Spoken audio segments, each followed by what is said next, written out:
I'd like to know just as much as anybody else, but all I can think in my head, based on what I've read in the paper, is we got here thanks to Bibi Netanyahu, Lindsey Graham, and Mark Levin. And ultimately President Trump. That's not to take agency away from the president, who was bamboozled. I don't know why. He was too weak to say no. He was too gullible to see through the lies. One way or another, he allowed himself to be pushed into this insane conflict that cost, forget, the blood and treasure we spilled. As you point out, at least 15 service personnel, I believe we're being lied to about the total number of dead and wounded. But we don't know what the accurate death toll in Iran is. How many civilians in Iran died? How many died in our allies around Iran who now don't trust us? What penalty do we pay other than the cost and the 15 lives that we expended, which count for a lot? But we didn't take the brunt of Iran's response. Our allies did, with whom we did not consult prior to starting this war, who are very, very angry, many of them, about what was done to them.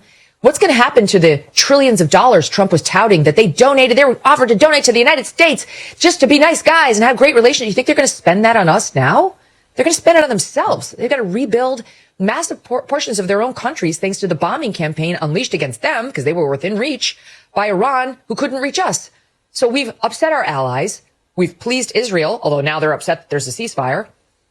We've upset the American base. The Trump coalition that got him elected is completely fractured and in smithereens. And he doesn't care, Piers, because he doesn't care about the Republican Party. He cares about himself. If Trump had to get reelected, he probably would have handled this a little differently. But he doesn't care that the Republicans are going to lose the midterms. I think he thought that was a foregone conclusion. And I don't think he cares that J.D. Vance or Marco Rubio wins the presidency next time around. I think there's a piece of Trump that would like to say, I'm the only one who could do it. The Republican Party's nothing without me. And the rest of us are going to be around to pick up the pieces.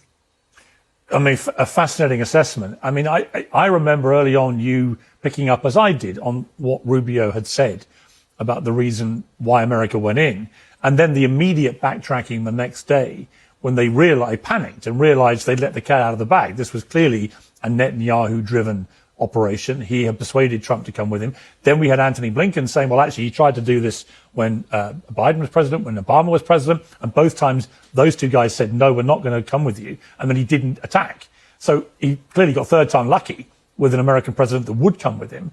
But I remember early on, you and I and others who dared to suggest that we take Rubio at his word, that actually this was all at Israel's behest. Once again, we were anti-Semitic if we said that. This was a hatred of Israel that was driving our warped, crazed minds.